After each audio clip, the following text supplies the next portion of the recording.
кызматтык милдеттерин. Сокулук районунун Жаңы Жер айылындагы жаза аткаруу кызматынын 19-түзөтүү мекемесинде кызматкерлер үчүн үйлөр салынып, ачкычтары салтанаттуу тапшырылды. Батирлер үй бүлө мүчөсүнүн санына жараша 1-2 бөлмөлүү болуп курулган. Үйлөрдүн курулушу 2014-жылдан бери бүтпөй келген, эми бюджеттин эсебинен каражат бөлүнүп, тез арада курулушту аяктоо тапшырмасы аткарылды.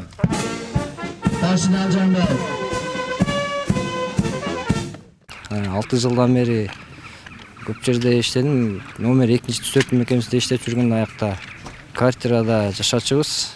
Ошактан үйлөнүп, ошо квартира алып жүрдүк. Андан кийин бияка которуп келгенден кийин биякта ушу жаңы үйлөр салынып, ошо жаңы үйлөрдөн берилди. Жакшы баары чоң рахмат. Үй бүлөлүк абал кандай? Үй бүлөлүк абалым, келинчегим бар, бир кызым бар. Ошондой эле 373 миллион сомго 208 орундуу имарат салынды. Атайын корпуста өмүр бою эркинен ажыратылгандар бир камерада 4 кишиден жайгашып мөөнөтүн өтөйт.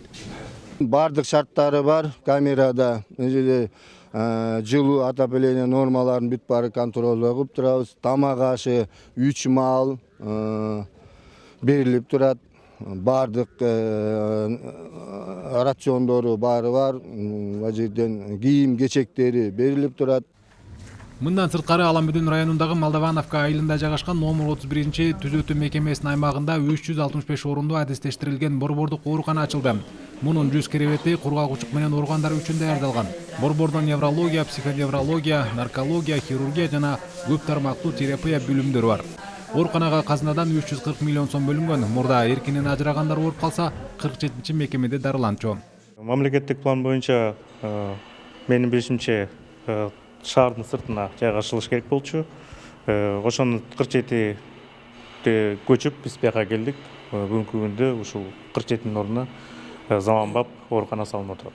Мындан ары дагы көп иш-чаралар бар, пландар бар. Ошол жаза аткаруу кызматынын инфраструктурасын жакшыртуу багыты боюнча, ошо кызматкерлерге шарт түзүп берүү боюнча мына бүгүнкү күндө ошол айлык маянасы да көтөрүлүп атат. Бул жагынан жалпы комплекстүү иш-чаралар жүргүзүлүп атат. Жаза аткаруу кызматындагы реформалар четинен ишке аша баштады. Министрлер кабинети жол картасын иштеп чыгып, шаар ичиндеги түзөтүү мекемелери четке көчүрүлүүдө. Бүгүнкү күндө Жалал Абад шаарына жайгашкан түрмөнү көчүрүү үчүн жаңы имараттын капсуласы салынды. Буга чейин Бишкектеги номер 47 мекеме сүрдүрүлгөн болчу. Расмий маалыматтар боюнча өлкөдө 26 абак бар.